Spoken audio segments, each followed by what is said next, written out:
Good morning student. Class 9 हम पढ़ रहे थे रस, व्याकरण पढ़ रहे थे, चैप्टर 7 पेज नंबर 161 पढ़ रहे थे।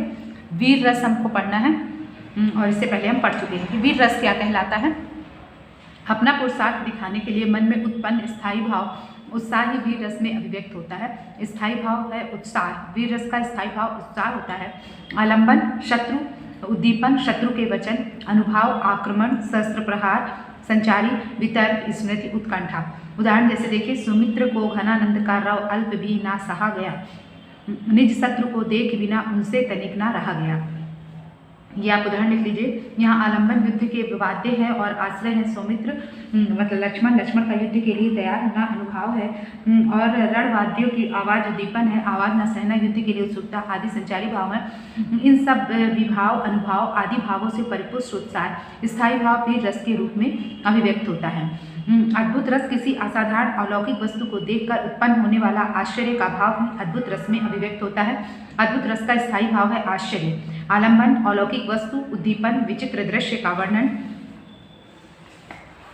अनुभाव आंखें फाड़ना, मुंह खुला रह जाना। संचारी भाव है आपका भ्रांति, हर्ष, संभ्रम। तो इसमें आपको ये लिखना है तो आप ये भी लिख सकते हैं। बाकी एक मैं आपको उदाहरण बताती हूँ कि आप लिख सकते हैं कि एक अचंभा देखा रे भाई, ठाढ़ा सिंह चरावे गाई। मतलब कि इस रस में जो है आश्चर्य की अनुभूति होती है। ऐसा दृश्य देखना जिससे कि आश्चर्य की अनुभूति हो। ये बड़ी आश्चर्य की बात है कि जो है शेर खड़ा हुआ है और गाय को चरा रहा है, क्योंकि शेर अगर चराएगा गाय को चरा नहीं सकता, शेर गाय को खाने लगेगा, गाय को खा लेगा, है ना। तो ये आश्चर्य की बात है कि एक अचंभा देखा रे भाई, ठाढ़ा सिंह चरावे गाय। इसलिए किसका उदाहरण है? आश्चर्य का है, अद्भुत का है। इसके बाद आता है हास्य रस। किसी व्यक्ति या वस्तु की, अंडरलाइन कर लीजिए, किसी व्यक्ति या वस्तु की असाधारण क्रियाओं को देखकर हृदय में जो भाव उत्पन्न होता है वह हास्य स्थायी भाव ही हास्य रस में अभिव्यक्त होता है। हास्य रस का स्थायी भाव है अनोखा असाधारण व्यवहार से उत्पन्न हास्य। आलंबन अनोखी क्रिया, उद्दीपन अनोखी वेशभूषा, अनुभाव हंसी, संचारी हर्ष या उत्सुकता। इसका उदाहरण है, देखिए आप लिख लीजिएगा। कहा बंदरिया ने बंदर से, चलो नहाए गंगा, बच्चों को घर में छोड़ेंगे होने दो हुड़दंगा। मतलब ऐसा दृश्य काव्य में देखना जिससे कि मन में हंसी उत्पन्न हो जाए, वो हास्य रस के अंतर्गत आती है। इन पंक्तियों में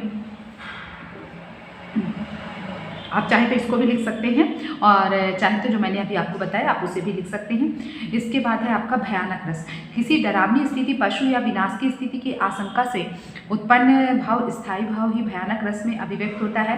भयानक रस का स्थायी भाव है अनर्थ अथवा डर से उत्पन्न भय। आलंबन अनिष्टकारी स्थिति, उद्दीपन भयंकर दृश्य, अनुभाव कंपन, संचारी शंका, चिंता, आवेग। अटपटी उलझी लताएं, ये आपका उदाहरण है, आप इसे लिख लीजिएगा। अटपटी उलझी लताएं डालियों को खींचे खाएं, पैर को पकड़े अचानक प्राण को कसले कपाएं।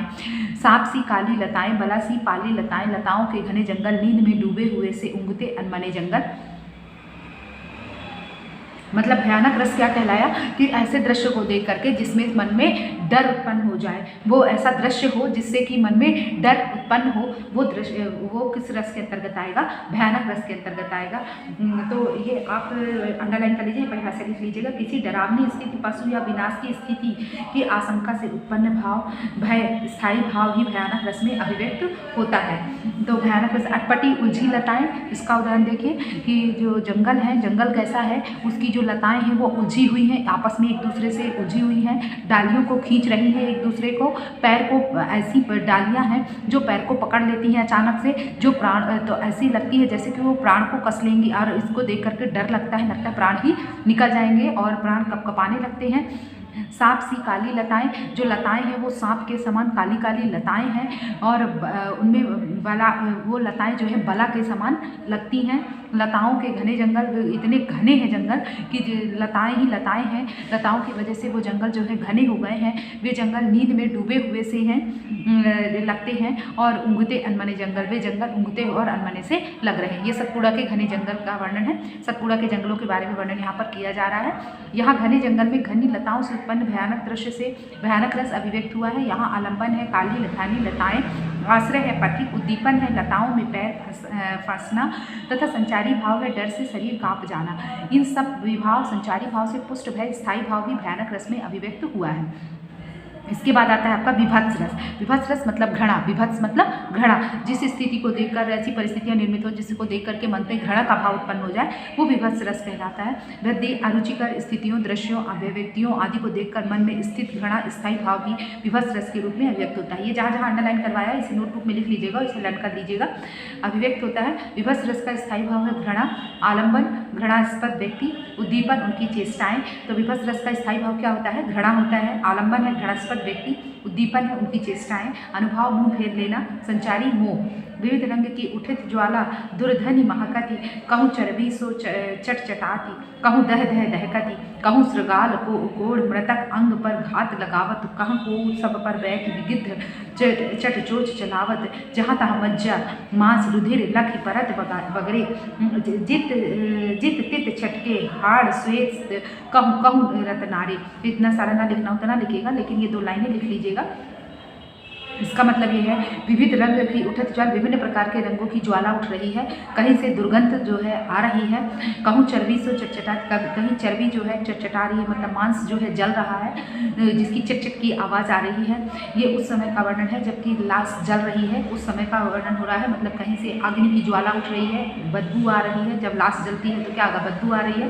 और कहीं चर्बी जो चमड़ी है वो जल रही है तो उसकी चटचट की आवाज़ आ रही है चमड़ी के जलने से। कहीं दह दह दहकती, और जो है जो शरीर है वो दह दह करके दहक रहा है, जल रहा है। कहूँ श्रृगाल को कोण मृतक अंग पर घात लगावत, कहीं श्रृगाल जो है उस मृतक के जो लाश है उस पर जो है अंग, उसके अंगों को खा रहा है। कहूँ लोग वो सब पर बैठ किसी कहीं पर ऐसा है कि गिद्ध जो है किसी लाश पर बैठा हुआ है और गिद्ध उसे नोच नोच करके खा रहा है। जहाँ तक मज्जा मांस कहीं उसके खाने से कहीं कहीं मांस और हड्डियाँ इधर उधर पड़ी हुई हैं, खून जो है चारों तरफ फैला हुआ है। जित तित छटके हाड़ श्वेत, कहीं कहीं उसके हड्डियाँ इधर उधर पड़ी हुई हैं। और ऐसा दृश्य है, तो ऐसे दृश्य को देख करके कैसा लगता है? मन में घृणा का भाव उत्पन्न होता है, इसलिए विभत्स रस का ये उदाहरण है। यहाँ राजा हरिश्चंद्र द्वारा किया गया शमशान भूमि का वर्णन हृदय में घृणा का भाव उत्पन्न कर रहा है। यहाँ शमशान भूमि आलम्बन है, दुर्गंध युक्त चिता की लपटें, चर्बी का चटचटाना, सियार का मुर्दे को ताकना, गिद्ध का चोच मारना, चारों ओर फैला रक्त मांस आदि उद्दीपन है। राजा का कथन अनुभाव है, इस वर्णन से उत्पन्न विशाल संचारी भाव है। इन सब अनुभाव विभाव आदि से पुष्ट घृणा जुगुप्सा भाव विभत्स रस को व्यक्त करता है। वात्सल्य रस, छोटे बच्चों की चेष्टाएं, उनकी बोली, उनके सौंदर्य से उत्पन्न होने से ही वात्सल्य रस की अभिव्यक्ति होती है। वात्सल्य रस का स्थायी भाव है स्नेह, आलम्बन बालक अथवा शिशु, उद्दीपन बालक की चेष्टाएं, बोली, इधर उधर भागना, हट करना आदि, अनुभव पुलकित होना, हंसना, गले लगाना, गोद में लेना, खेलना आदि, संचारी हर्ष, चिंता, गर्व, विषाद, स्मृति आदि। उदाहरण भोजन करत बोल जब राजा, नहीं आवत तजी बाल समाजा, कौशल्या जब बोलन जाए, ठुमक ठुमक प्रभु चलई पर आए। यहाँ पर वात्सल्य रस वह रस कहलाता है जिसमें बच्चे को देख करके जो माँ के अंदर स्नेह और प्रेम का भाव जागृत होता है, वो वात्सल्य रस के अंतर्गत आता है। तो छोटे बच्चों की चेष्टाएं, उनकी बोली, उनके सौंदर्य से उत्पन्न स्नेह से ही वात्सल्य रस की अभिव्यक्ति होती है। आपने पहले ये भी पढ़ा था, मैया कभी बढ़ेगी चोटी, कितनी बार मुझे दूध पियत भाई, यह अजहू है छोटी। ये इसको आप उदाहरण में लिख सकते हैं। जब श्री कृष्ण भगवान अपनी माँ से कहते हैं, माँ मैंने कितनी बार दूध पीते हो गया लेकिन मैंने आज तक मेरी चोटी नहीं बढ़ी, और मेरी ये चोटी जो है कब बढ़ेगी। इसके बाद भक्ति रस भी आ गया है। कुछ आचार्य इन 10 रसों के अतिरिक्त भक्ति रस को भी 10वां रस मानते हैं। यद्यपि काव्य शास्त्रियों ने केवल 9 रस ही माने हैं और देव विषयक गति को वे केवल भाव मानते हैं। उनके अनेक काव्य आचार्य उससे रस का संचार स्वीकार करते हैं।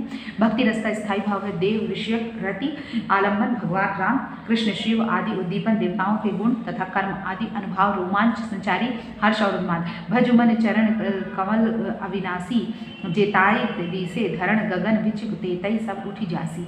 ठीक है, आप इस उदाहरण को लिख लीजिएगा। इस पद में मीरा के कृष्ण के प्रति भाव ही भक्ति की रस में अभिव्यक्त हुए हैं। यहाँ आलम्बन है, कृष्ण और आश्रय है, मीरा उद्दीपन है, सन्यासी व्रत करना आदि अनुभव है, रोमांच स्मृति संचारी भाव है, हर्ष भक्ति का उन्माद आदि। ठीक है, इतना समझ में आया? जो नहीं समझ में आया डाउट क्लास में पूछ लीजिएगा। आपके जो प्रश्नों के उत्तर हैं वो आपकी बुक में ही दिए हुए हैं, तो आप इसे पढ़ लीजिएगा। जो नहीं समझ में आया उसे डाउट क्लास में पूछ लीजिएगा।